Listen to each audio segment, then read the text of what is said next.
بسم الله الرحمن الرحيم توكلت على الحي الذي لا يموت الحمد لله الذي لم يتخذ صاحبة ولا ولدا ولم يكن له شريك في الملك ولم يكن له ولي من الذل وكبره تكبيرا والصلاة والسلام على النبي المكي المدني العربي القرشي الهاشمي المكي الطويل التهام معلن الحق بالحق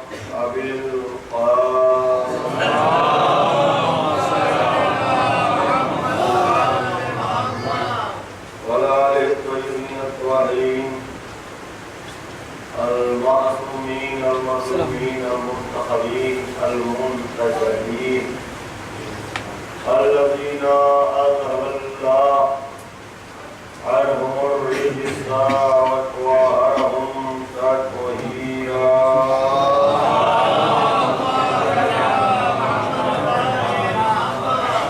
صلاة الله على أعدائهم أجمعين من الآن إلى قيام اليوم الدين رب اشرح لي صدري ويسر لي امري واحلل عقدة من لساني يفقهوا قولي اما بعد فقد قال الله قولا بسم الله الرحمن الرحيم الله نور السماوات والارض صلوات يا فرمان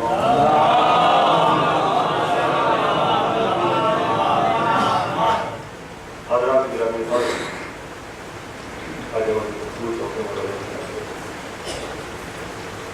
عقیق کی خواہش اور کوشش ہے حالانکہ ابھی مقدماتی سلسلہ ہے حالانکہ اس بات کی بھی صحیح کہ نسل منتشر نہ ہوتا ہے اصطلاح ادبا میں نثر اور نظم کے مابین بنیادی فرق یہی ہے جو کلام منظم ہو وہ منظوم ہے نظم ہے اور جو کلام پیدا ہوا ہے منتشر ہے وہ نثر ہے لیکن نثر فی الواقع اپنی تعریف و توصیف کے اعتبار سے منتشر ہو مفہومی اعتبار سے منتشر ہو اگر نثر مفہومی اعتبار سے منتشر ہو جائے تو سماعتیں منتشر ہو جائیں گی نظریے منتشر ہو جائیں گے ثمرہ منتشر ہو جائے گا نتیجہ منتشر ہو جائے گا حاصل منتشر ہو جائے گا محصل منتشر ہو جائے گا ثمرہ کلام بے معنی ہو جائے گا یہ کلام نہیں رہے گا اسے کلام نہیں کہا جا سکتا ہو سکتا ہے کہ گفتگو کا لفظ سرچ کیا جا سکے کیونکہ ہر گفتگو کلام نہیں ہوتی اور علماء موقفی کے تقدیر مسلم ہے کہ استدراج معنوی وہ عنصر فطری ہے جس کا انکار محال عقلی ہے ایک دوست پر توجہ چاہتا ہوں استدراج کا انکار نہیں کیا جا سکتا آسان سے بچوں کے لیے حکیم مطلق نے مخلوقات کا ایک پورا جال بچھا دیا ہے ایک تسلسل ہے لیکن درجہ بندی کے اعتبار سے جو طبیعتی تقسیم ہے یا طبقاتی تقسیم ہے اس میں مثلا حیوان نبات معدنیات وغیرہ وغیرہ انشاءاللہ پھر کبھی تو بحث ہوگی میں اپنے موضوع بتانا چاہتا ہوں درجاتی اعتبار سے ایک مخلوق دوسری خلق پر فوقیت رکھتی ہے۔ یہ فوقیت اس کی کاوشانہ ترقی کا نام نہیں ہے۔ متوجہ رہیے گا، ایک بات کی بات چلی جائے گی، یہ فوقیت اس کی کاوشانہ ترقی کا نام نہیں ہے، بلکہ یہ فوقیت حکیم مطلق کی استدراجی عطا کا نتیجہ۔ جو مقام جماعت پر نبات کو حاصل ہے تو ایسا نہیں ہے کہ جماعت نے ترقی کی ہو اور ترقی کر کے وہ نبات میں شامل ہو، یہ نبات کی اپنی کوئی ذاتی ترقی ہو جس میں اسے جماعت کا فوقیت عطا کی ہو، نہیں۔ اس خالق مطلق نے اسے خانہ نبات میں رکھا اور اسے خانہ جماعت میں رکھا، یعنی ترقی سے کوئی جنس نہیں بدل سکتی، ترقی سے کوئی جنس نہیں بدل سکتی۔ نبات ترقی کر کے خانہ حیوان میں داخل نہیں ہو سکتی، حیوان مافوق ہے نبات تک، مگر نبات کے ارتقاء کا نام حیوان نہیں ہے، بلکہ حیوان کا ایک اپنا الگ خانہ ہے جو خالق مطلق نے قرار دیا ہے۔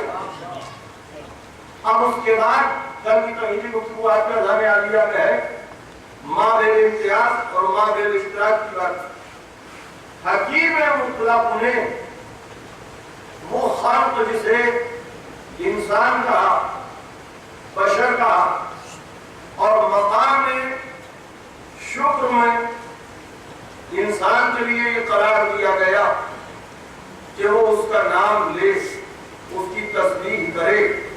کیوں؟ خلقا فسوا، کہ اس نے اسے صرف خلق کر کے نہیں چھوڑا حیوانوں کی طرح، بلکہ فسوا، اسے سوارا، سیدھا کھڑا کیا، اسے زینت بخشی، ورنہ یہ بھی یوں حیوان کی طرح ہوتا۔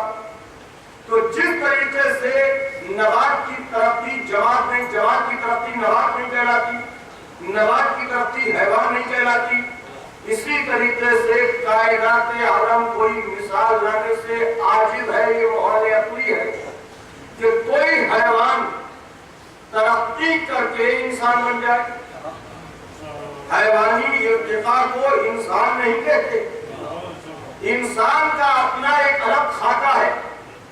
ماں بیر اشتراک نفس حیوانیہ پایا جاتا ہے، قوت قوائے حیوانیہ پائی جاتی ہے انسان میں، بیسک حیوان ہے، لیکن اس نے انسان بنا کے خلق فسوا،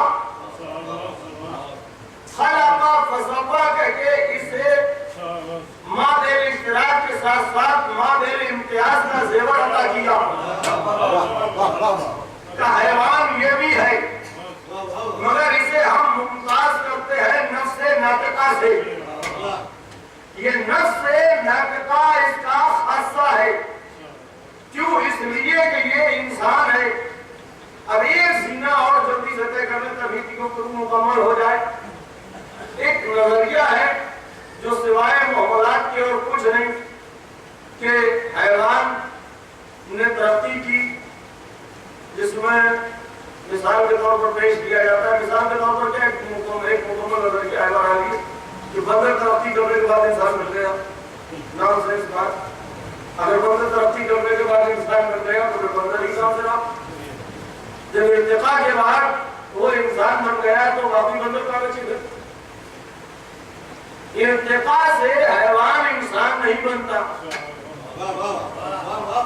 مگر اس کا برعکس ممکن ہے۔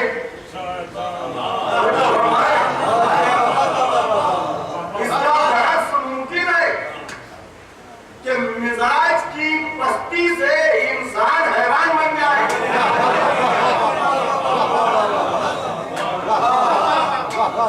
اس لیے کہ اس نے نفس سے ناطقہ عطا کرنے کے بعد انسان کو زیور انسانیت سے آراستہ کیا، خلق فسوا۔ اور پھر یہ علماء کی اصطلاح ہے جو میں سب کرنے جا رہا ہوں، معیت قیومیہ۔ سورہ سماعت فرما لیں، ایک بار صلوات پڑھنے کا